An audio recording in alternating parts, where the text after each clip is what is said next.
আরেকজনও এসেছিলেন, তিনি নেহাত ওখানে তখন উত্তপ্ত ছিল বলে মাঠের টেম্পারেচারটা উনি পালিয়ে গেছেন, নাহলে ওখানে হয়তো বলতেন যে আমি তো মেসিকে ফুটবল খেলার অনুপ্রেরণা দিয়েছি। সে অনুপ্রেরণাটা দিতে না পেরে তার বিশেষ মন খারাপ। কোথায় মানুষ মেসিকে দেখতে এসেছিল? তারা তো এত টাকা দিয়ে তারা শুভশ্রীকে দেখতে এসেছিল। তারা দেখতে এসেছিল অরূপ বিশ্বাসকে, অরূপ বিশ্বাস, মমতা ব্যানার্জির পরিবার এবং সুজিত বোসের পরিবারকে কেয়াস করে একটা স্ক্যাম করা হয়েছে। আমি আপনাকে বলছি, এই টিকিট তোলা হয়েছে, এটার 25-75 ভাগ হয়েছে এবং সেই টিকিটের তোলা এবং পুরো এই প্রোগ্রামটা যারা সংগঠিত করা, এটা পুরোটা একটা দুর্নীতির একটা অংশ বিশেষ। এরা দায় নেই, তাহলে অরূপ বিশ্বাস ওখানে দাঁত করেছিলেন, দাঁত দেখিয়ে হাসছিলেন কেন? দাঁত বার করে ওখানে আমরা দেখলাম যে সুজিত বসু তার মেয়েকে নিয়ে পৌঁছে গেছে মাঠের মধ্যে, সেখানে স্বরূপ বিশ্বাসের মেয়েরা, এখানে ওদিকে আকাশ ব্যানার্জি তার স্ত্রী, অভিষেক বন্দ্যোপাধ্যায়ের আই প্যাকেজে কাজ করে সে, এরা কোথা থেকে পৌঁছলো? বিন্দা কে না ক্রিকেটার, তিনি নিজে একজন অ্যাথলিট, ইন্ডিয়ার হয়ে খেলেছেন, ভারতের হয়ে খেলেছেন, তো তিনি সেখানে বিজেপি বিধায়ক নন, তিনি সেখানে ক্রিকেটার হিসেবে গেছেন এবং তিনি ওখানে কি দাঁড়িয়েছিলেন? আমরা দেখছি অরূপ বিশ্বাস হাত ধরে টেনে নিয়ে যাচ্ছে, দাঁড়িয়েছিলেন? কোনো ছবি আছে যে পাশে গিয়ে দাঁড়িয়ে অরূপ বিশ্বাসের মতন হাত ধরে মেসিকে টেনে নিয়ে যাচ্ছে? মানে চিন্তা করে এদের অসভ্যতামি। আবার একটা কি তত্ত্ব আনলে, একটা গেরুয়া পতাকা নিয়ে কেনাকে জয় শ্রীরাম বলেছে। আমার প্রশ্ন হচ্ছে, প্রথম কথা তো সাজানো খুব কাঁচা চিত্রনাট্য, অত বড় গেরুয়া একটা যে ডান্ডাটা আনলো কী করে ভেতরে ময়দানে, স্টেডিয়ামের মধ্যে আনলো কী করে? সাধারণ মানুষ তারা ছিচি করছে, তারা বলছে যে অরূপ বিশ্বাস ছি, মমতা ব্যানার্জি ছি, তৃণমূল ছি। এতে ওদের লজ্জা নেই, কারণ চামড়াটা খুব মোটা। দোকান কাটা বেহায়া হলে কি লজ্জা থাকে নাকি? লজ্জা কেন্না বয় তিন থাকতে না। মেসি সঙ্গে পিসির কোনো তুলনা হয় না, আমি আপনাকে বলছি। প্লিজ চাঁদ আর চাঁদমালায় তুলনা করবেন না। কোথায় চাঁদ আর কোথায় চাঁদমালা, কোথায় নেতাজি কোথায় পেঁয়াজি, এসব তুলনা করবেন। এটা কি পারিবারিক মিলন উৎসব ছিল? তাহলে এতগুলো লোকে ডাকার দরকার কী ছিল? সোজা নিজের বাড়িতেই তুলে নিয়ে যেতে পারতেন মেসিকে। একজন দেখলাম তিনি নেদারল্যান্ডসে থাকেন, তিনি বলছেন যে এখানকার লোকের সামনে আমি ভারতীয় হিসেবে, কলকাতাবাসী হিসেবে, বাঙালি হিসেবে আমার মাথা হাইট হয়ে যাচ্ছে। একজনই সৌজন্যে একজন, মমতা বন্দ্যোপাধ্যায়, আর কেউ নেই। এরা মেসিকে নিয়ে এসেছিলো টাকা রোজগার করতে, কামানোর জন্য। সেই কামানোটা হয়ে গেছে, এবার মেসি থাকুক বা মানে মাসি থাকুক, এদের কিচ্ছু এসে যায় না। এদের পিসি এদের একমাত্র প্রথম এবং শেষই বলেছে। তৃণমূলের ওই ভাঙা পায়ের খেলাই তো আছে, ঠিক একদম ঠিক বলেছে। মেসি কেন দরকার কী ছিল?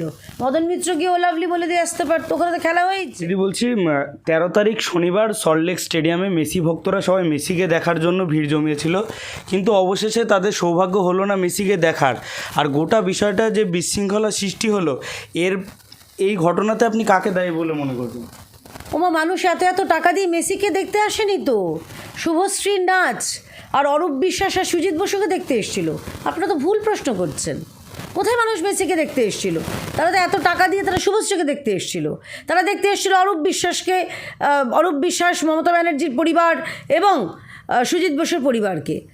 দায়ী হচ্ছে এক এবং একমাত্র মমতা বন্দ্যোপাধ্যায়, যার প্রশাসনিক গাফিলতিতে এই ঘটনা ঘটেছে। নির্লজ্জের মতন চিন্তা করুন তো। গতকাল তো হয়েছে হায়দ্রাবাদে, আজকে মুম্বাইতে হবে। দেখুন কিভাবে প্রোগ্রামগুলো হয়।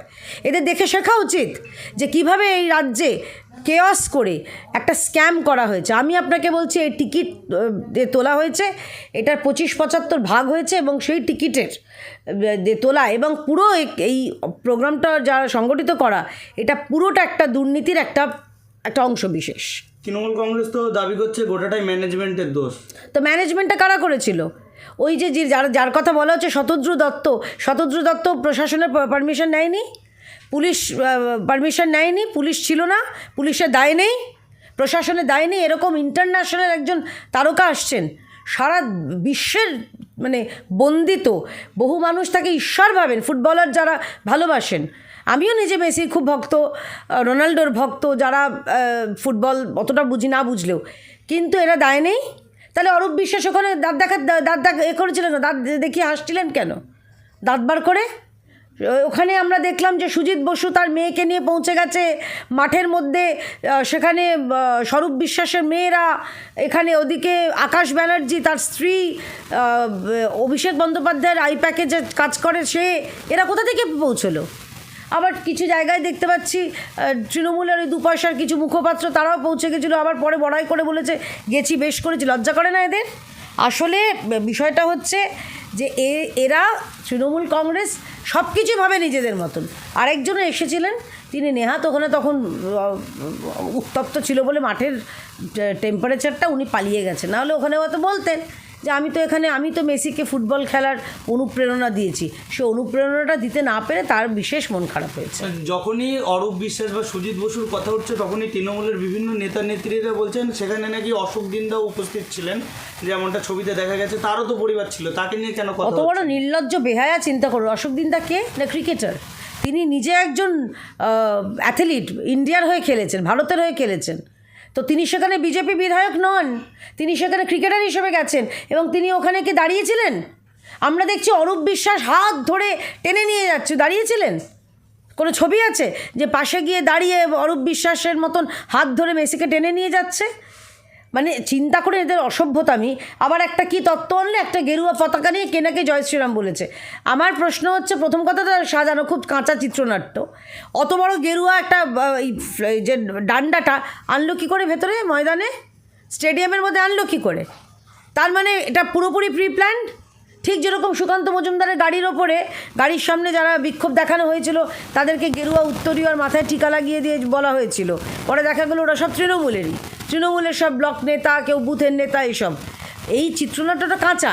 আসলে এবার এদের বুঝতে পারছে তো এদের আর কিছু দোষ দেওয়ার নেই, নিজেদের কোনো জায়গা নেই দোষ লুকোনোর, তাই দাও দোষ বিজেপিকে। কিন্তু মানুষ বুঝতে পেরেছে, রাজ্যের মানুষ বুঝতে পেরেছে, যারা সাধারণ মানুষ তারা ছিছি করছে। তারা বলছে যে অরূপ বিশ্বাস ছি, মমতা ব্যানার্জি ছি, তৃণমূল ছি। এতে ওদের লজ্জা নেই, কারণ চামড়াটা খুব মোটা। দোকান কাটা বেহায়া হলে কি লজ্জা থাকে নাকি? লজ্জা কেন্না বয় দিন থাকতে না। মেসির ভক্তরা তো বলছে যে মেসি গেছে, এবার পিসি যাবে 26-এ। দেখুন, মেসি গেছে, মেসি বিরক্ত হয়ে গেছেন এখান থেকে তারপরে যেটা পশ্চিমবঙ্গের মানুষকে দেখতে পারতো। অনেক লোক দূর দূরান্ত থেকে এসছেন, বহু হাজার হাজার টাকার টিকিট কেটে এসছেন। সেই তাদের যে মানে কী বলবো, আশায় জল ঢেলে দেওয়া যে রাজনৈতিক দলটার কারণে, সৌজন্যে, এটা লজ্জার। মেসি সঙ্গে পিসির কোনো তুলনা হয় না, আমি আপনাকে বলছি। প্লিজ চাঁদ আর চাঁদমালায় তুলনা করবেন না। কোথায় চাঁদ আর কোথায় চাঁদমালা, কোথায় নেতাজি কোথায় পেঁয়াজি, এইসব তুলনা করবেন না। কিন্তু আমি এটুকু বলছি যে মেসির কারণে যে গতকাল আমাদের পশ্চিমবঙ্গের মাথা হেট হয়েছে। এরা এত বাঙালি নিয়ে কথা বলে, চিন্তা করুন তো, আমরা বাঙালি হিসেবে মাথা হেট হয়ে গেছে। এখন মনে হয়নি বাঙালির কথা? সুজিত বসু তার মেয়েকে নিয়ে পৌঁছে গেছিলেন, এখানে মাঠে দেখছি আমরা পুরো ব্যানার্জি পরিবার, বিশ্বাস পরিবার। এটা কি পারিবারিক মিলন উৎসব ছিল? তাহলে এতগুলো লোকে ডাকার দরকার কী ছিল? সোজা নিজের বাড়িতেই তুলে নিয়ে যেতে পারতেন মেসিকে। তাহলে এতগুলো লোকের কষ্টার্জিত টাকা, একজন বলছে আমি 14,000 টাকা মাইনে পাই, আমি 13,000 টাকা দিয়ে আমি টিকিট কেটেছি, ভাবতে পারছেন? তুই বলছি এই যে বদনামটা হলো, সেটা তো শুধুমাত্র কলকাতা বা পশ্চিমবঙ্গের হলো, মানে পশ্চিমবঙ্গের হলো না, ভারতবর্ষেরও আন্তর্জাতিক স্তরে। হ্যাঁ, পুরো সারা পৃথিবীর কাছে আমাদের মাথা হেঁট হয়েছে। আন্তর্জাতিক মিডিয়া তো এটা করেছে, তো সমস্ত সব মিডিয়ারা করেছে।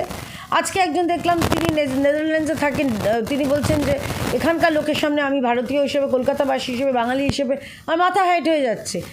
একজনই, সৌজন্যে একজন, মমতা বন্দ্যোপাধ্যায়, আর কেউ নেই। ওনার মিসম্যানেজমেন্ট, ওনার যে মিনিস্টাররা, তাদের এই সীমাহীন লোভ আর এই যে তাদের মিসম্যানেজমেন্ট, কেয়স বলবো না, অসভ্যতা আমি বলবো, আমি জানি না, তাদের কারণে এই ঘটনা ঘটেছে। এটা বাংলার লজ্জা, সারা ভারতের লজ্জা, এবং মমতা ব্যানার্জি তথা তৃণমূল কংগ্রেস হলো এখন বিশ্বেরও লজ্জা। যে আনন্দবাজারের মতো পত্রিকায় ছাপা হয়েছে যে যুবভারতীতে নেতাতন্ত্র, তো নেতাতন্ত্রই তো দেখেছি আমরা এখানে। নেতাতন্ত্র, ভ্রাতাতন্ত্র, ভ্রাতুষ্পুত্রতন্ত্র, ভ্রাতুষ্কন্যাতন্ত্র, এগুলোই তো দেখেছি।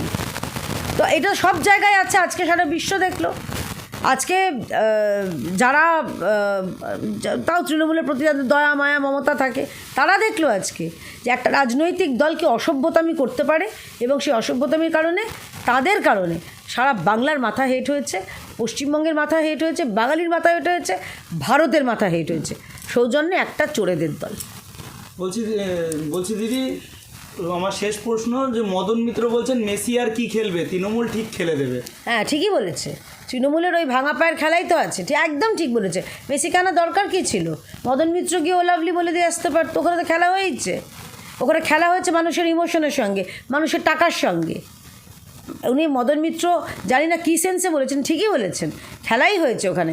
মানুষের ইমোশন, মানুষের টাকা, তাদের সময়, তাদের ভালোবাসা, তাদের যে শ্রদ্ধা, সব কিছুর সঙ্গে খেলা হয়েছে।